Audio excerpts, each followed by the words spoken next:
तो आइए शुरू करते हैं आज की वीडियो में एक पुरस्कार नॉवल, वो कौन था। एपिसोड नंबर 11 मेरे कानों में सुनाई दी।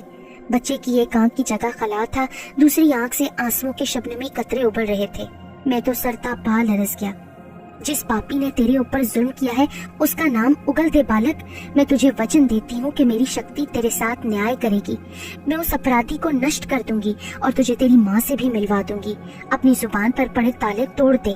ये समय भी बीत गया तो मैं भी बेबस हो जाऊंगी। मेरी माँ कहाँ है? वो अभी जिंदा है, तेरी जुदाई का गम भोग रही है। क्या तुम मुझे मेरी माँ से मिलवा सकती हो? हाँ, केवल इस शर्त पर कि तुम मुझे उस अपराधी का नाम बता दो। नहीं, वो महान शक्ति का मालिक है।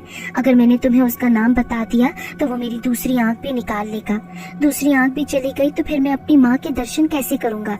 तुम चली जाओ, मेरी आत्मा को और दुख ना दो। क्या उस अपराधी का नाम रमेश है? नहीं, मुझे कुछ नहीं मालूम। मैं वापस जा रहा हूँ। अपनी माँ के दर्शन नहीं करोगे? वो तुम्हारे मरने के बाद भी आज तक तुम्हारी राह तकती रहती है। तुम चले गए तो वो निराश हो जाएगी। बच्चे के चेहरे पर शशोपंज की कैफियतें उभर रही थी। फिर वो शायद कुछ कहना चाहता था कि अचानक बिजली बड़ी शिद्दत से कड़की।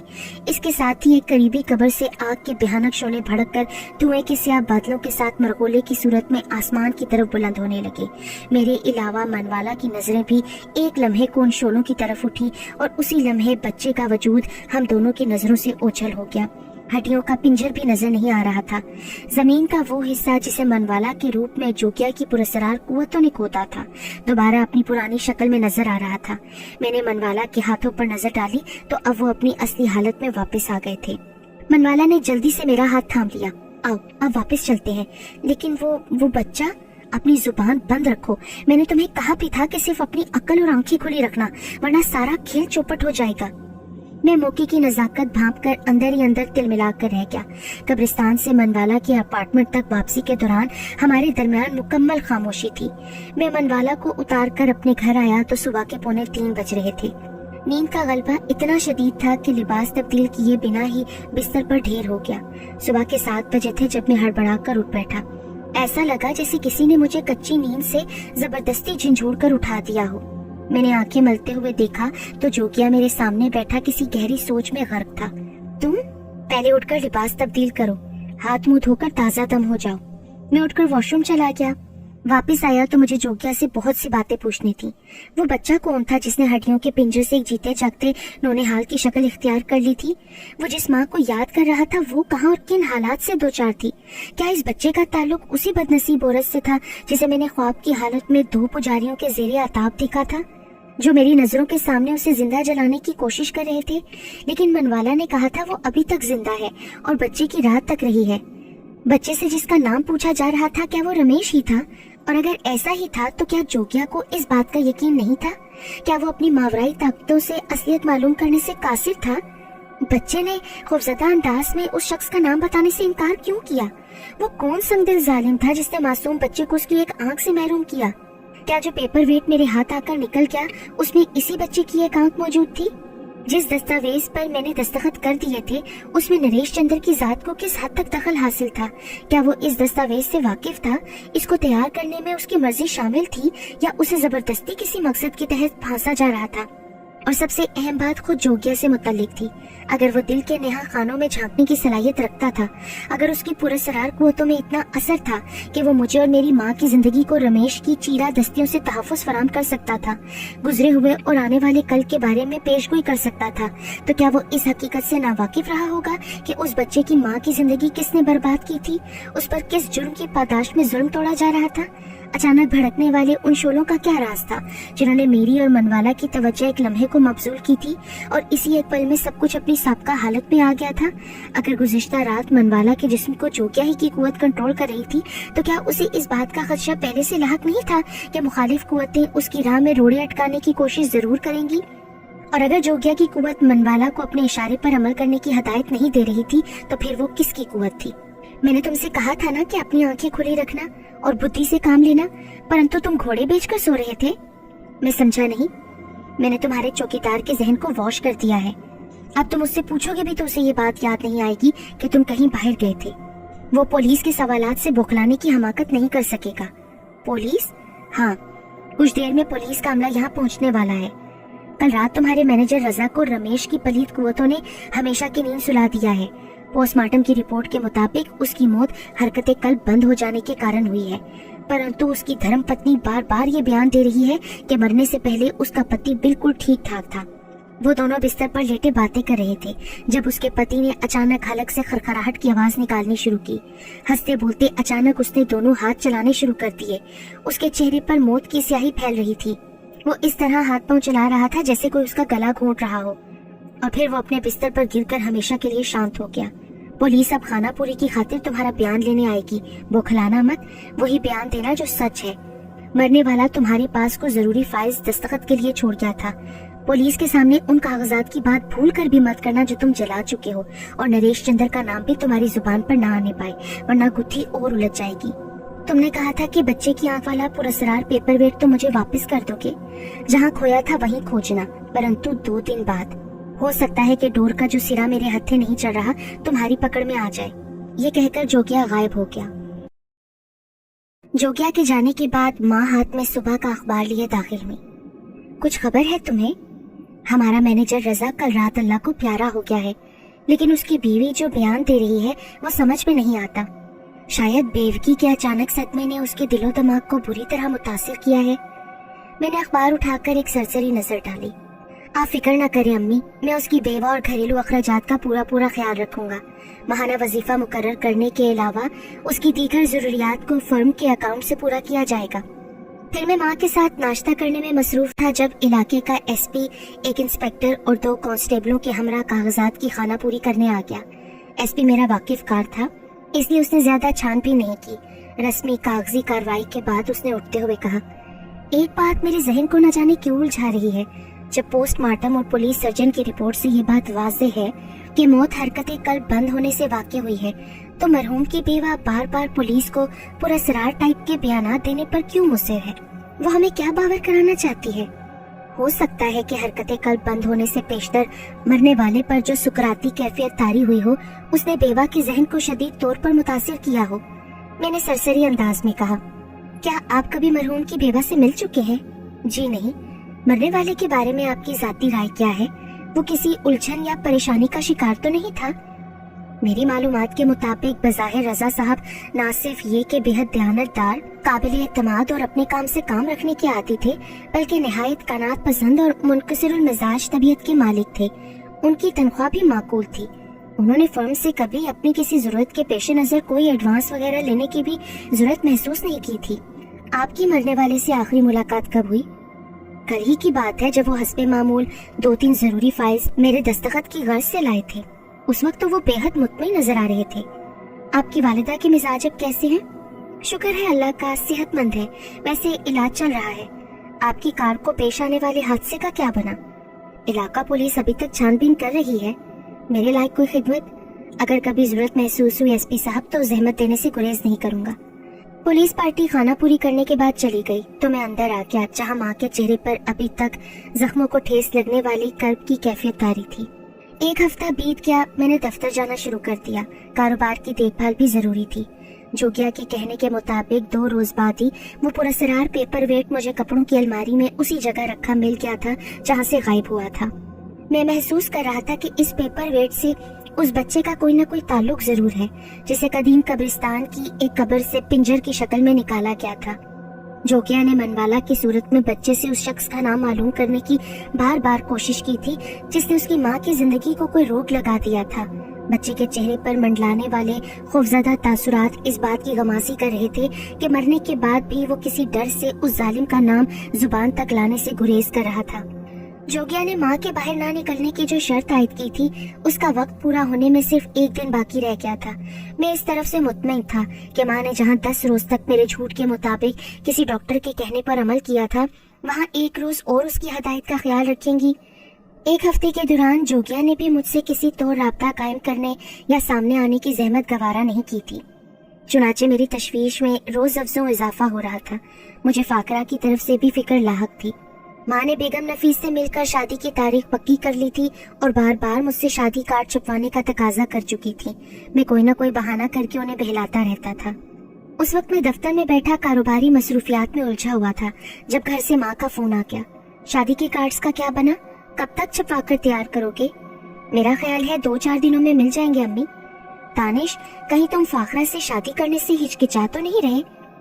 अम्मी, आपने इस बात का किस तरह अंदाजा लगा लिया? अरे बेटा, मैं जानती हूँ तुम फर्मा बरदार हो, माँ की खुशियों की खातिर बड़ी से बड़ी कुर्बानी देने से दरेक नहीं करोगे। इसीलिए मैं इस वक्त फोन पर तुम्हारी हतमी राय दरियाफ्त कर रही हूँ। तुम्हारे दिल में जो भी है खुलकर साफ साफ कह डालो। मैं वादा करती हूँ कि तुमसे खफा नहीं होंगी। ये और बात है कि मुझे तुम्हारे इनकार से दुख जरूर होगा। अम्मी जान, ये आप किस किस्म की बातें कर रही हैं? फाखरा के सिलसिले में आप मेरी तरफ से किसी वहम में मुब्तला हैं। बात मेरे वहम की नहीं है दानिश, तुम्हारी जानिब से टाल मटोल की है। मैं जानती हूँ कि तुम अगर चाहते तो शादी कार्ड्स 2 दिन में छपकर तैयार हो सकते थे। मैं गलत तो नहीं कह रही ना? आई एम सॉरी अम्मी जान, मैं अपनी गलती तस्लीम करता हूँ और माजरत करता हूँ। कार्ड्स 2 रोज के अंदर अंदर छपकर आप तक पहुँच जाएंगे। माँ की गुफ्तगू ने मेरी परेशानियों में और इजाफा कर दिया था। 2 रोज बाद कार्ड छपकर आ गए तो दफ्तर के एक खुशखत कारकुन को घर बुलाकर मेहमानों की फहरिस्त उसके हवाले कर दी गई। मैं हस्बे मामूल कारोबारी मामलात में मसरूफ रहा, लेकिन वक्त गुजरने के साथ रमेश की तरफ से इख्तियार की जाने वाली खामोशी मेरी तफ्तीश में रोज इजाफे का बाइस बन रही थी। जोगिया ने भी बराह रास्त राब्ता कायम किया था और न ही किसी और जरिए से मुलाकात की कोशिश की थी। मनवाला के साथ मेरी बेतकल्लुफी बरकरार थी, लेकिन वक्ती तौर पर मैंने उसके साथ कहीं बाहर जाने का सिलसिला मुनक़ता कर रखा था। उसकी माँ 1-2 दिन छोड़कर बराबर मेरी खैरियत दरियाफ्त करती रहती थी। मनवाला मेरे कमरे में आई। सर, मैं आपको इस वक्त ये बात याद दिलाने आई हूँ कि आज रात आपको ठीक 9 बजे श्री नरेश चंद्र जी के जन्मदिन की पार्टी अटेंड करनी है, जिसमें सिर्फ गिनती के चंद करीबी लोगों को बुलाया गया है। ये पार्टी शायद उनके घर पर ही होती है ना? यस सर, पिछली बार आप शहर में मौजूद नहीं थे, इसलिए जन्मदिन की पार्टी में आप शामिल नहीं हो सके थे। अच्छा मनवाला, तो कोई और खास बात? मैंने उसकी आंखों में झांकते हुए शोखी से कहा, प्लीज सर, ये ऑफिस है। मैंने सालगिरह के एतबार से फूलों के गुलदस्ते का ऑर्डर बुक करा दिया है, जो वक्त से कुछ पहले मिस्टर नरेश चंद्र के घर पहुंच जाएगा। रहा कोई मुनासिब गिफ्ट तो वो आप जाते वक्त किसी भी गिफ्ट शॉप से पसंद करके पैक करा सकते हैं। इतने में फोन की घंटी बजी। हेलो, मैं नरेश चंद्र बोल रहा हूँ। कैसे हो? आप जैसे बुजुर्गों की दुआएं हैं सर। आज रात का क्या प्रोग्राम है? मुझे अच्छी तरह याद है नरेश चंद्र जी कि आज मुझे आपके जन्मदिन की खुशियों में शरीक होना है। भला ये कैसे मुमकिन है कि मैं शहर में मौजूद हूँ और आपके किसी न्योते से मुंह मोड़ सकूं? भगवान तुम्हें और तुम्हारी माता जी को हमेशा सुखी रखे। स्वर्गवासी कबीर जी के नाते से तुम्हारा भी मेरे ऊपर बहुत अधिकार है। मेरे होते किसी बात की चिंता मत करना। सेवा का मौका जरूर देना, नहीं तो मुझे दुख होगा। अरे आप शर्मिंदा कर रही हैं।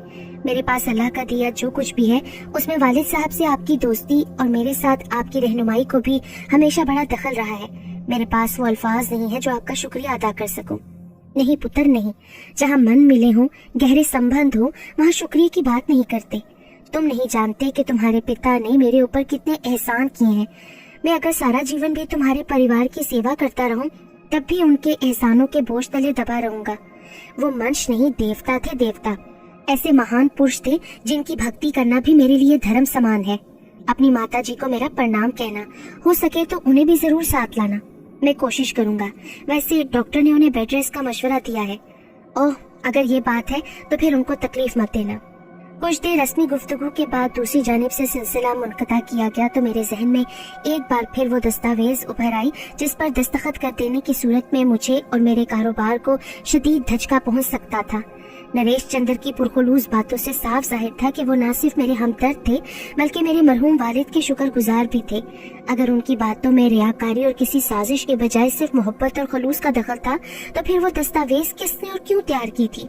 क्या नरेश चंद्र को इस दस्तावेज के बारे में कोई इल्म नहीं था, या वो किसी मजबूरी और दबाव के तहत किसी के उकसाने पर ऐसा कदम उठाने पर मजबूर हो गए थे जो जोगिया की बरवक्त मदद ना करने की सूरत में मेरे मुस्तकबिल और कारोबारी साख दोनों पर असरअंदाज हो सकता था?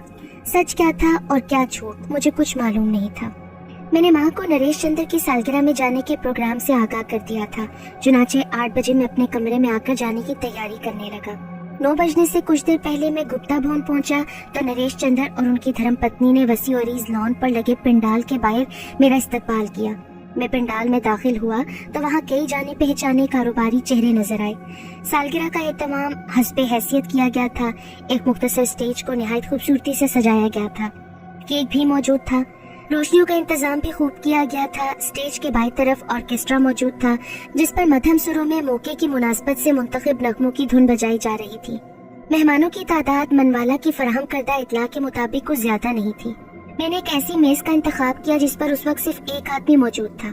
मैं उस शख्स से वाजिबी तौर पर वाकफियत भी रखता था। एक दो बार सरसरी तौर पर हमारी मुलाकात भी हो चुकी थी। वो चूंकि शहर की सबसे बड़ी इश्तिहारी कंपनी का जनरल मैनेजर था, इसलिए कारोबारी हलकों में उससे वास्ता पड़ता रहता था। उसका नाम तो कुछ और था, लेकिन बिजनेस कम्युनिटी में उसे प्रताप के नाम से जाना जाता था। मैं उसके करीब गया तो मुझे देखकर वो मुस्कुराता हुआ उठ खड़ा हुआ। हेलो मिस्टर दानिश, आपसे मिलकर खुशी हुई।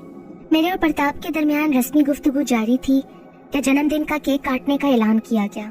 स्टेज पर पहुंचकर नरेश चंद्र ने बड़ी इंकिसारी से हाथ बांधकर तमाम मेहमानों का शुक्रिया अदा किया। फिर केक काटने से पहले अकबी रास्ते से एक दराज कद पुजारी अपने मखसूस लिबास में स्टेज पर आकर अपने ठेठ लबो लहजे में गीता का कोई पाठ पढ़ने लगा। मेहमानों की महफिल में खामोशी तारी हो गई, लेकिन मेरी नजरें उस हट्टे कट्टे दराज कद पुजारी पर मरकूज हो गई थी, जो अपनी ही धुन में मगन था। उस पुजारी को देखकर मेरे दिल की धड़कनें यकलख तेज हो गई। अगर मेरी नजरें धोखा नहीं खा रही थी तो उसकी शक्ल, कदो-कामत, चेहरे का एक एक कदो-खाल हूबहू उस दराज कद पुजारी से मिलता जुलता था, जिसे मैं ख्वाब में उस मजबूर और बेबस औरत पर तेल छिड़क कर आग लगाते देख चुका था, जो बरहना हालत में किसी जमीन दोस्त तहखाने में पड़ी थी। उसके हाथ पांव जंजीरों से जकड़ कर बड़ी अजियतनाक हालत में उसको रखा गया था। मेरे खून की गर्दिश तेज होती जा रही थी। मुझे समझ में नहीं आ रहा था कि इस पुजारी का नरेश चंद्र से क्या ताल्लुक है। क्या इस दस्तावेज की तैयारी में भी इसका कोई अमल दखल था, जिस पर दस्तखत कर देने की सूरत में मेरी बर्बादी मेरा मुकद्दर बन जाती? क्या रमेश, नरेश चंद्र और वो दराजकद पुजारी सब एक ही थैली के चट्टे बट्टे थे, या सिर्फ रमेश की नापाक शैतानी कुव्वतें इन सबको कठपुतली की तरह अपने इशारे पर नचा रही थीं और खुद वो दूर बैठा कहीं तमाशा देख रहा था? दराजकद पुजारी अपना फर्ज पूरा करके अकबी रास्ते से पिंडाल की ओट में चला गया। अगर मेरे इख्तियार में होता तो मैं उसका ताकुब जरूर करता। उसका पता चला लेने के बाद बहुत से मसले हल हो सकते थे, कई राजों से पर्दा उठ सकता था, लेकिन मैं उस वक्त इस पोजीशन में नहीं था कि उसका पीछा कर सकता। प्रताप के मुताबिक इस हटे कट्टे पुजारी की गुप्ता भवन में आमद की पुष्ट पर मिसेस नरेश की मर्जी को ज्यादा दखल था। उसने ये भी बताया कि इन पंडित पुजारियों के लिए मनोरंजन का बंदोबस्त दूसरे तंबू में किया गया है। खाने की प्लेट तैयार करके मैं दोबारा अपनी मेज की तरफ बढ़ रहा था जब मैंने खिलाफे तवक्का मनवाला को पिंडाल में दाखिल होकर अपनी सिमत आते देखा। वो इस मौके की मुनासबत से बड़ी खूबसूरत लिबास में नजर आ रही थी। क्या तुम्हें भी दावतनामा मिला था? जहाँ इतने सारे मेहमान इकट्ठे हों, वहाँ एक खूबसूरत लड़की की जगह बगैर इनविटेशन के भी निकल आती है। सर, आपका क्या ख्याल है?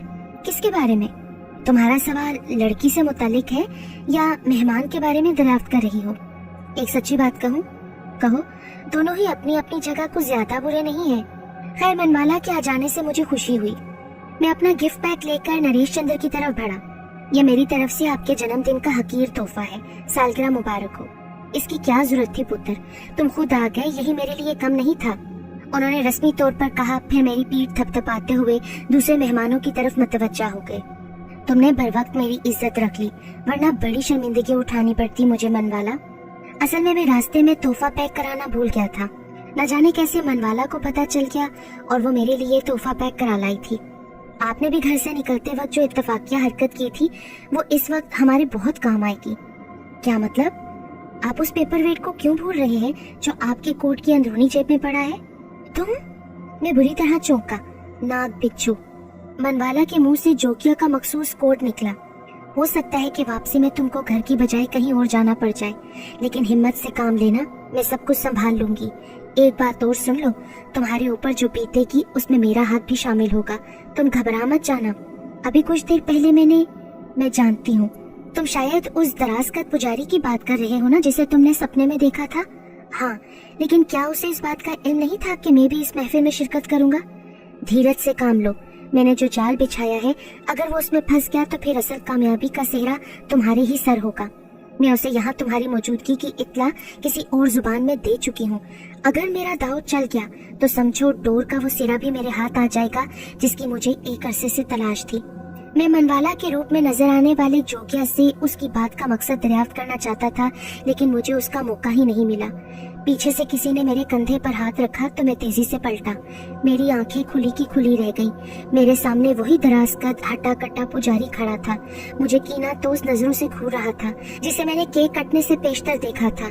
फिर कबल इसके कि मैं उससे बेतकल्लुफी से कंधे पर हाथ रखने का सबब दरियाफ्त करता, उसने सपाट और सख्त लहजे में कहा, उस रोज तुम हमारे हाथ से बचकर निकल गए थे, लेकिन आज ऐसा नहीं होगा। तुम किस दिन की बात कर रहे हो? मैंने उसे तेज नजरों से घूरा। मनवाला खामोशी से 2 कदम पीछे हट गई। पुजारियों से पंजा लड़ाने की भूल मत कर बालक। सीधी तरह बता दे कि उस सपोलिये की दूसरी आंख कहाँ है। तुम किस सांप और सपोलिये की बात कर रहे हो? सांप तो 2-2.5 साल पहले ही कुचला जा चुका था। मैं उस सपोलिये की बात कर रहा हूँ जिसकी दूसरी आंख ने उस रोज तुझे हमारे चुंगल से बचा लिया था। आज मैं तुझे भागने का रास्ता नहीं दूंगा। मुक्ति चाहता है तो सीधी तरह मेरी बात मान ले। तमीज से बात करो। तुम शायद किसी और के धोखे में मुझसे बिला वजह उलझ रहे हो। पुजारी को चक्कर देने की गलती कर रहा है? क्या जीवन से मन भर चुका है तेरा? मेरा ख्याल है कि तुमने इस वक्त जरूरत से ज्यादा भंग पी रखी है, जिसके नशे में उल्टी सीधी हाँक रहे हो। दराजकद पुजारी मुझे एक लम्हे तक हकारत भरी नजरों से देखता रहा। फिर उसकी नजरें अचानक इस अंदाज में चमकने लगी जैसे उसने कोई गुमशुदा खजाना तलाश कर लिया हो। मेरी आंखें तेरे मन को टटोल चुकी हैं। मैं देख रहा हूँ कि उस सपोलिये की दूसरी आंख तेरे कोट की अंदरूनी जेब में मौजूद है। अब भी मेरा कहा मान ले मूर्ख। इसे चुपके से निकाल कर मेरे हवाले कर दे, नहीं तो तेरी घाट खड़ी होने में ज्यादा समय नहीं लगेगा। समझ रहा है ना मेरी बात? मैं दराजकद पुजारी की बात सुनकर चौंका। मैंने नजरें घुमाकर मनवाला को देखा, लेकिन वो दूर दूर तक नजर नहीं आई। मैं समझ गया कि जोगिया की पुरस्कार कुव्वत ही ने पुजारी की रहनुमाई की होगी, मगर क्यों? इसके पीछे उसका क्या मकसद था? वो क्या चाहता था?